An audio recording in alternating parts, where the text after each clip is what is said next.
Hi everyone, in this video we are going to look at human nature, characteristics of human beings, and we are going to show that there are certain things in our humanity that point to the existence of God. To understand how this works, keep in mind that there are two explanations for the origin of man. So on the one hand, we have the evolutionary view, the view adopted by atheists, which says that man has evolved from lower animals. And then we have the biblical view, or the theistic view in general, but we are concerned more specifically with the biblical view that God has created man. So let's look at some differences in these two views, and we will see how these differences lead to different predictions for human nature and how the observations match with that.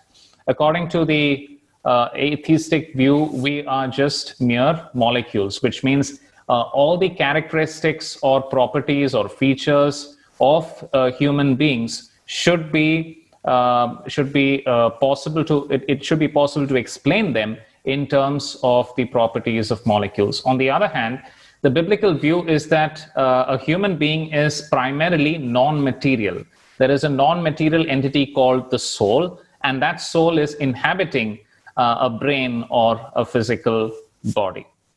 According to atheism, man is the product of a process of evolution, and in evolution, the governing principle or the norm is the survival of the fittest. Whereas, according to the Bible, we have been created by a God who has morality as one of his intrinsic characteristics, which means God speaks about what is right and what is wrong. And man is created by such a God. According to the evolutionary view, mankind is fundamentally similar to other animals. We have evolved from common ancestors with other animals, so we should basically be the same as them. You don't expect to see any difference except in degrees of variation. Whereas according to the Bible, man or the human race is fundamentally different from animals. We are made in the image of God. Animals are not made in the image of God.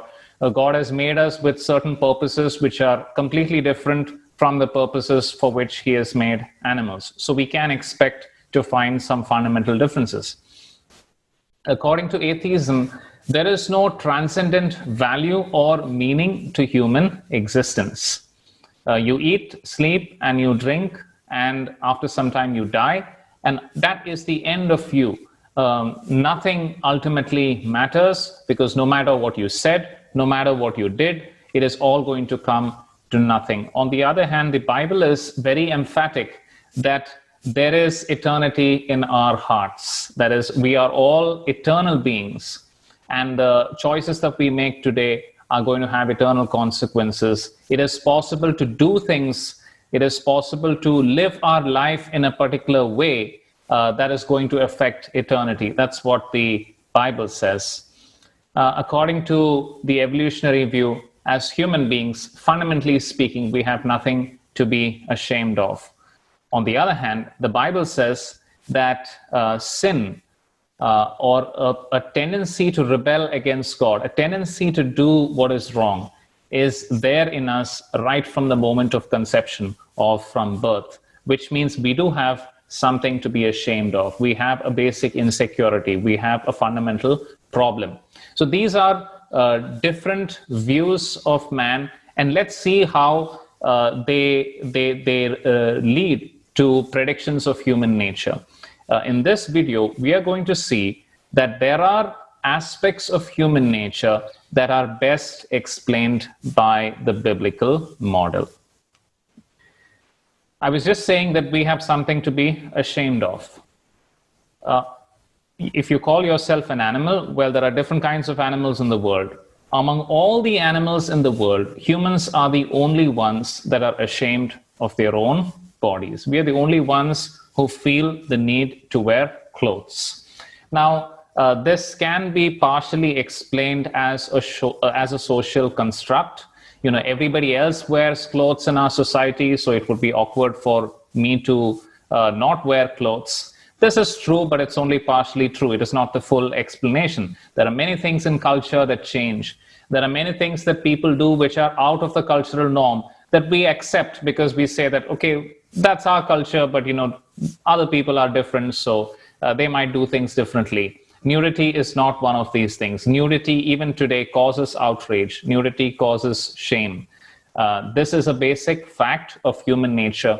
Even if you go to so-called primitive cultures where the people hardly wear any clothes at all, you will find that even there they have some sense of modesty or some sense of propriety. So this is a strange feature of human nature. It does not make sense in the light of atheism or in the light of evolution. It does make sense in the light of biblical theism. In fact, the Bible explains that there was a time when human beings were not ashamed of their bodies. It is only after we sinned, after we went against God and we did what is wrong, only after that did we feel ashamed of our bodies and of all the parts that are there in our body. We are not ashamed of our hands or face or fingers. We are ashamed most of our reproductive organs, the very springs of life that we have. And that fits in perfectly well with the biblical teaching that a man has acquired a sinful nature which is transmitted during reproduction. It is transmitted, and the next generation, the offspring that we have, are born as sinners. Human beings have a sense of morality. Again, we might argue that this is just a social construct. Society says that certain things are right and certain things are wrong, and that's why we believe that. But that is not completely correct. We'll see as we go along. Now, my point is going to be here that morality as a universal belief in human beings does not make sense in the light of evolution. This is Greta Thunberg, who is concerned about climate change, and she gave a speech in which she reprimanded the leaders of the world, and the words that she used were, "How dare you?" And many people are supporters of Greta, even those there are many who will oppose her. Right now, the point is not whether she's right or wrong, but I want to look at this construct, this idea that she uses here. How dare you? The term or the words "how dare you" make sense if there is a universal law of morality or justice. She says, the headline here says, she blasts world leaders for failing future generations on climate change. Well, the world leaders could have responded saying that, well, we are just doing the things according to our interests. Why should we care about future generations? But the words, "how dare you," they express the fact that there is an obligation that we human beings have to care about the welfare of future generations. You can't just say that, well, I'll do whatever suits my interests. What's the big deal in that? These words, whether we agree with Greta Thunberg's thesis about climate change, whether we agree with her methods or not, the fact remains that these words, this kind of language and the response it has got, it implies that there is an obligation, there is a sense of duty that human beings have. There is a universal sense of justice. "We will not forgive you" is another sentence that she said. Well, why does something need to be forgiven? When is something not forgiven or forgiven? Well, the whole concept of forgiveness depends on the concept of morality and justice and righteousness. So if you've done something wrong, then you ask for forgiveness. If you have a couple of male lions who take over a pride of lions and they kill all the offspring, they don't ask for forgiveness. There is no forgiveness in the jungle because there is no justice in the jungle. Animals don't have that sense. They act in their own interests. A lion does not act in the interest of a hyena or any other animal or any other lion for that matter. He acts in his own interests, and he never feels the need to justify that stand or pretend that he is acting altruistically. But we human beings, we have this universal sense that you ought to care for others. You ought to value the lives of others as well. Nobody responded to Greta Thunberg saying that, you know what, morality is just a social construct. So, you know, in your country, perhaps you people think this way, we don't think this way, so get lost. According to atheism, no lives matter. We are all the product of time and chance acting on the properties of matter. We are all the product of survival of the fittest. We are all here because our ancestors committed genocide on other species that were competing with them for survival. So there were so many species that went extinct when, well, their lives didn't matter. And so why should our lives matter? But here, today, as human beings, we have this universal sense that every life, whether it is black or whether it is of any other color, whether it's a child or an adult, every life has got some intrinsic value. There are people here who are demonstrating for justice for another person. You know, why should I care about why something was done to some other person?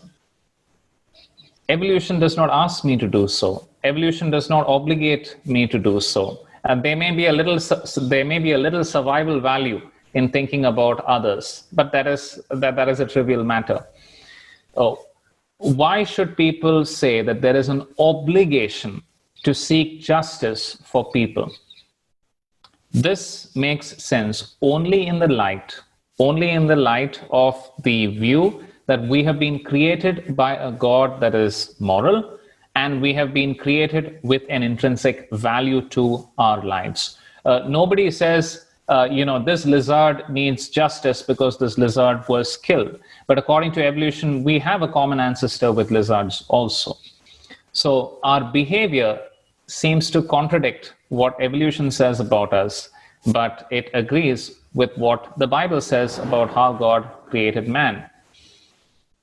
Why should the Palestinian nation have justice? I mean, if Israel is more powerful than them, it's the survival of the fittest, right? So why can't Israel just destroy the Palestinians? Why should people from other parts of the world say that Palestine needs justice? I mean, these people are not just saying that we don't like what Israel is doing, we are supporters of Palestine, and so we are going to fight. They are saying that there is a moral obligation for Israel to act in a particular way. Now, this kind of protest, which all of us participate in, if not for this issue, we do it for some other issue. If not for a global cause, we will do it for a personal cause when we feel that somebody has treated us wrongly. This kind of attitude makes sense only in the light of the biblical narrative of God creating man as a moral creature in his own image. Why should James Cameron, the Prime Minister of UK, why should he speak out for the rights of human beings in Tibet? And since when did human beings have rights? I mean, I'm a product of survival of the fittest, then why should I have rights? Okay.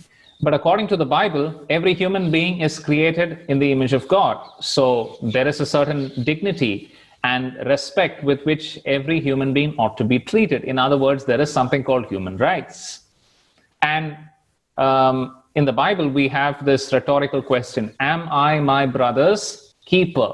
That was a question asked by a murderer to God when he was confronted with his murder. And the answer that the Bible gives is yes, you are your brother's keeper. You should be concerned about human rights. And so James Cameron should be concerned about human rights violations in Tibet or anywhere else in the world. If he is a powerful person, if he has the means, then he is obligated to do what he can to help. This is what the Bible says, but this is what we go along with. No one is going along with atheism, which says that, if China is stronger than Tibet, then China will suppress Tibet, just like, a stronger and a fitter species is going to dominate over a weaker species in the jungle. So when it comes to the things that matter to us, no one goes along with atheism. We all go along with theistic biblical values. This universal belief in morality, this belief in a universal moral standard makes sense only in the light of a moral creator, and hence it is evidence for God. Then we have the aspect of spirituality or religion.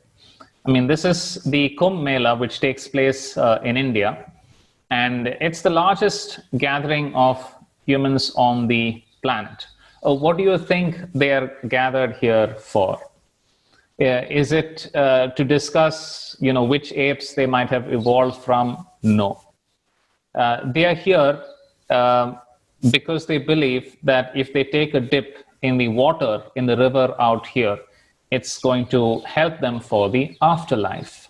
And that's based on the belief that there was the ambrosia, the nectar of immortality, that fell from the gods on a few places, and this is one of the places where it supposedly fell.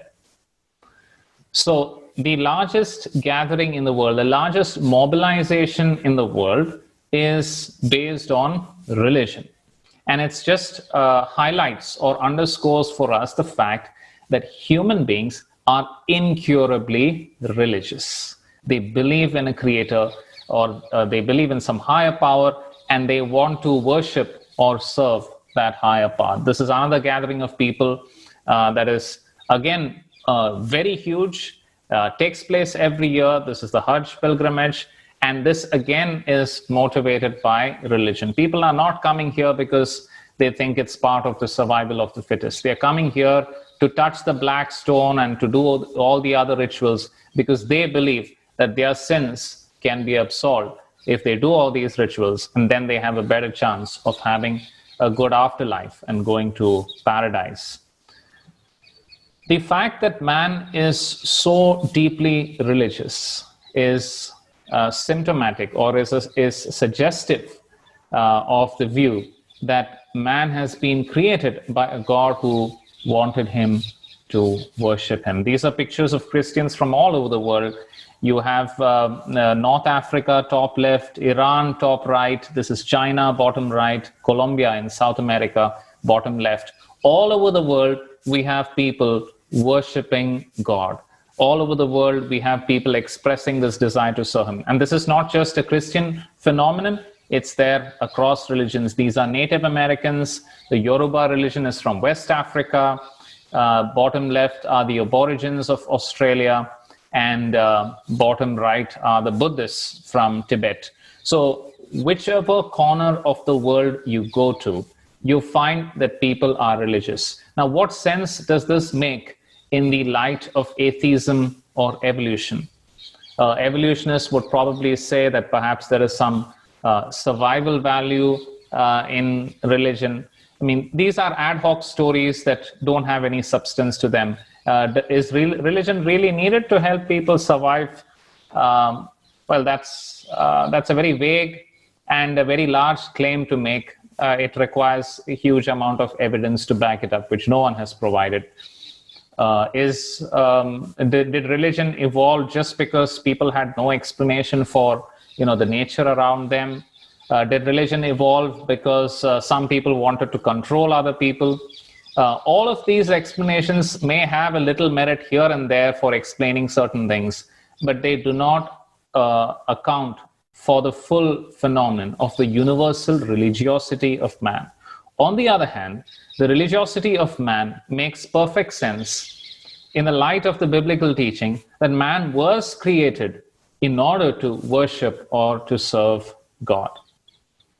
In fact, the irony of the matter is that even atheists talk about spirituality. Even atheists talk about reverence for nature. So this urge to be reverent towards something which is more powerful, bigger than me, is a universal human need.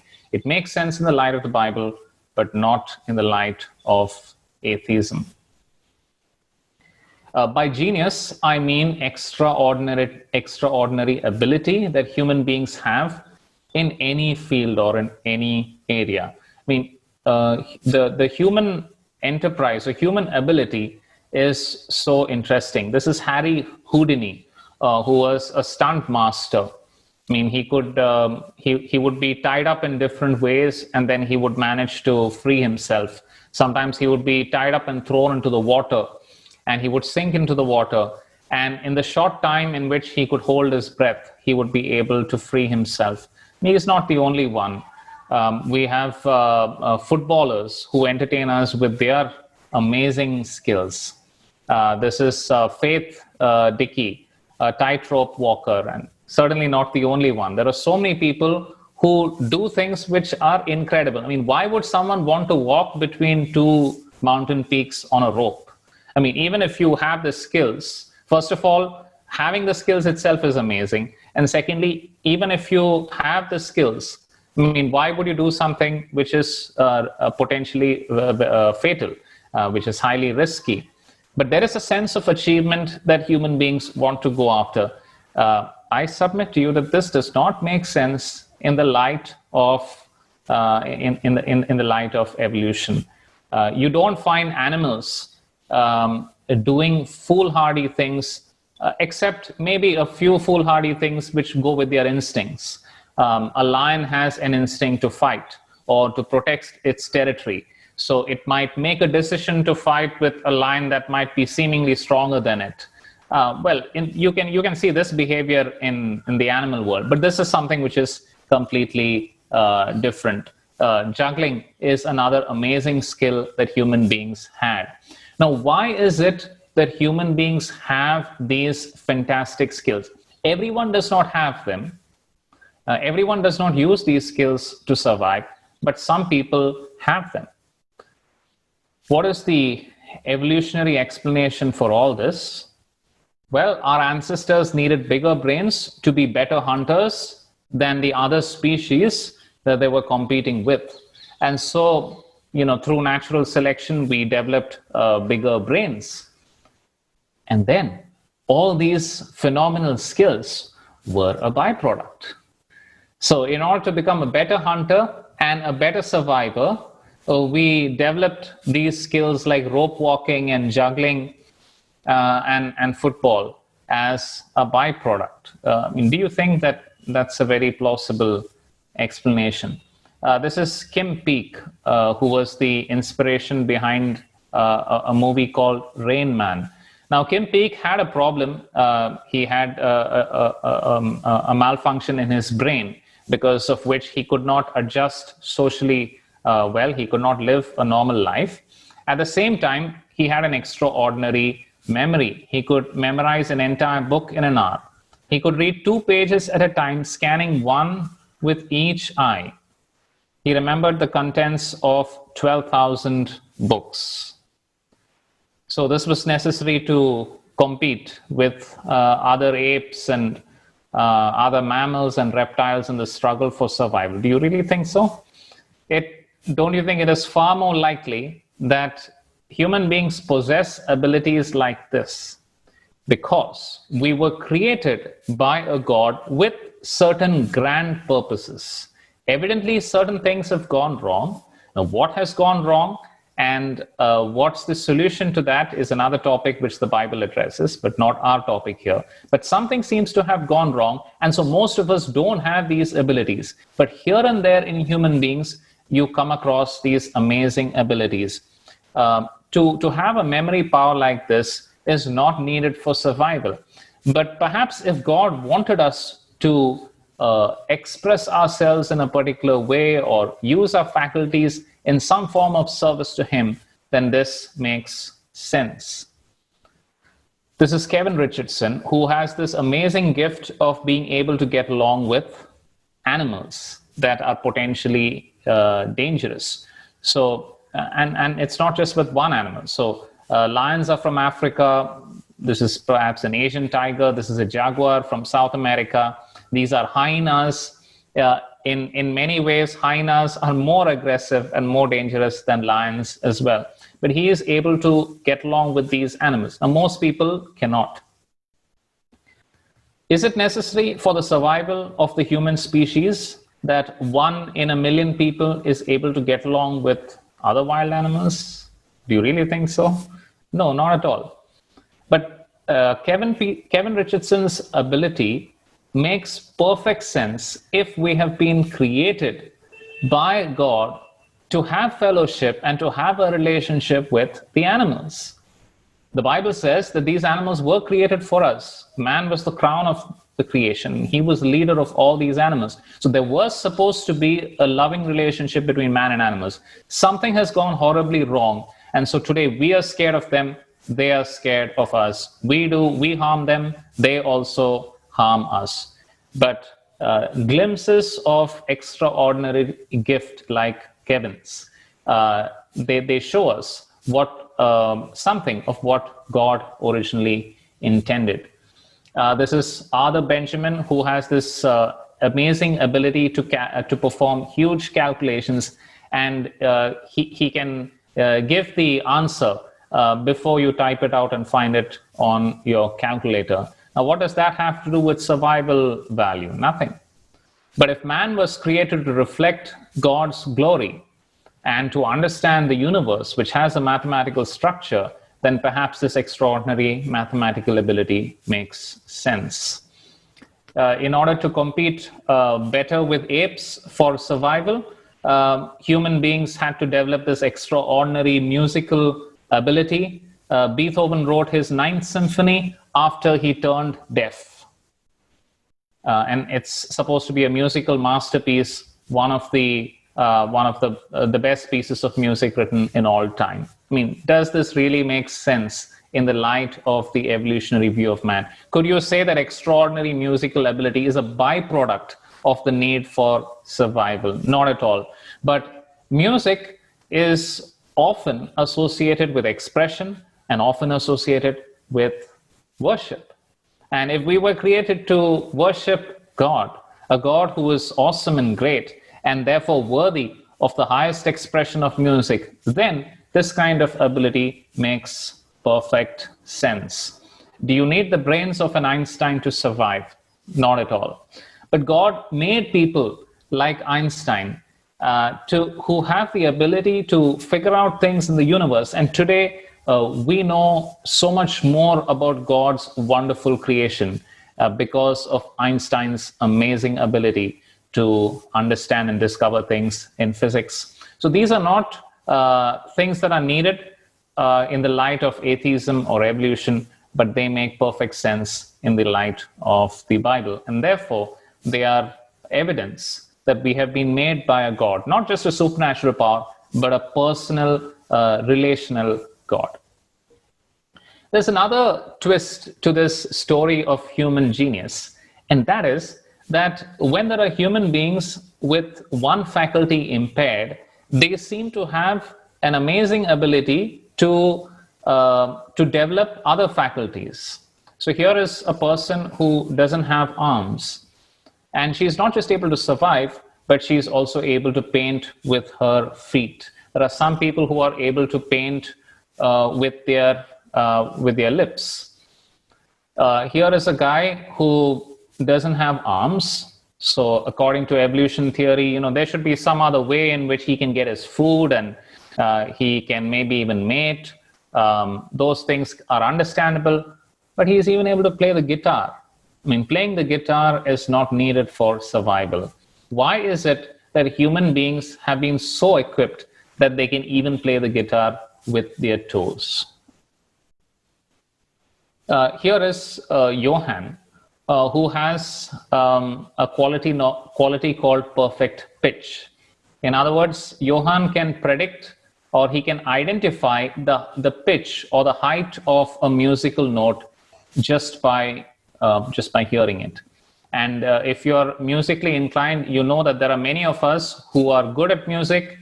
We can perhaps sing songs well, we can play musical instruments, but we are not able to predict what a note is just by hearing it. But he is able to do so. Oh, this is certainly not needed for survival. And yet human beings have these abilities. And that shouts out that there is a God who has created us for great purposes. Another amazing thing about the human race is universality. That is, there are certain characteristics that are same all across the human race. Now, according to evolution theory, we completed our evolution from a common ancestor with apes about 100,000 years ago. And there were migrations into different parts of the world, which means that the human race is very separated out. But then we seem to have so much in common with each other. The facial expressions that are used for emotions have been found to be the same in different cultures across the world. There are other systems and cues, ways of communication, ideas about food, tools, and so on that are similar across cultures. Even ideas of morality are similar. While there are differences which are shaped by culture, I mean, what is wrong and considered wrong in one culture may not always be considered wrong in another culture. At the same time, there is a surprising level of universality to these molds. So moral laws, emotional expressions, other symbols of culture are surprisingly uniform across the world. A song that is written in one part of the world is able to become a hit in another part of the world. Now, this suggests that human beings are closely related. And this seems to fit better with the biblical narrative that all of us are actually cousins. We are descended from one family of human beings who lived just 4,500 years ago. That's what the Bible says. And this universality or commonality in our culture, in the way in which we speak, the way in which we express ourselves, the beliefs that we have, it seems to agree with this biblical view. An amazing characteristic that human beings have, in contrast to animals, is complex language. And Noam Chomsky is a famous linguist. And what he has found is that there are rules of grammar that are hardwired into the brain. And so they are manifest without being taught. So language and grammar is not purely a cultural construct. Our brain seems to be hardwired for this. So according to evolution theory, if this had to happen, then it would have had to happen separately for the different populations of Homo sapiens that are spread out all over the world after evolving from apes. It makes much more sense in the biblical narrative that when God created the first human beings, he hardwired them in this way, and thus all their descendants are hardwired for this grammar and universal language. Another thing that human beings share is aesthetics. We have a sense of beauty. There are paintings that are sold for a very high price. Human beings are able to appreciate things that are abstract. Now, again, atheists will say that this is a byproduct of the big brains that we have, the big brains that we needed in order to outwit apes in our process of gathering food or something like that. But it makes far more sense in the light of the biblical narrative. God is a God of beauty. He made a universe that is beautiful, and he has created beauty that is not just in physical things, but that is also abstract. There is beauty in feeling, there is beauty in qualities such as love and kindness, and human beings were meant to be that way. Human beings were meant to appreciate these qualities in God, and therefore it is not surprising that human beings have an abstract sense of aesthetics. This makes good sense in the light of the Bible. Another amazing thing about us humans is that we have consciousness. Consciousness is not a property of molecules. We are able to make choices. Okay? Now, are you going to become a Democrat or a Republican? Are you going to become a quiet person or a talkative person? Are you going to become an aggressive person or a restrained person, based on the kind of things that you eat, the diet that you have. No, it does not work that way. A carbohydrate or a protein does not have the ability to make choices. This is a quality of the mind. So we have the very fact that we have consciousness, the very fact that we have the ability to make choices suggests that we have a non-material entity. You might call it the mind. The biblical word for it is the soul. And it is this which enables us to make choices. Not only do we make choices, but we are able to think of big things. A woodpecker or a tiger or a baboon does not think or discuss about what's the purpose of life. But humans have this capacity. And this suggests that we were not just meant to survive. If atheism was true, if evolution was true, we wouldn't bother about such questions. We would just try to eat and drink and make sure that we are able to live as long a life as possible, and we would want to pass on our genes to the next generation. That is all that we would be concerned with. Instead, human beings discuss and debate about the purpose of life. If you told someone that, well, the purpose of life is to have babies and to pass on your genetic material and continue the propagation of the species, I mean, people would laugh at you. We have much more abstract notions of what the purpose of life is. We don't all agree on these things, but we discuss these things. We are concerned about these things. This itself shows that we have been created by a God. So that brings us to the end of this video. We hope that you would take the time to think about these various lines of evidence, characteristics that we have, that all of us have, which point to the existence of a creator. And may I end by chipping in this little bit that the very fact that we are searching for a purpose of life suggests that life indeed has a purpose. And that purpose would have something to do with the Creator. So it is our desire that you would get to know this Creator and find the purpose that He has for you. Thank you very much.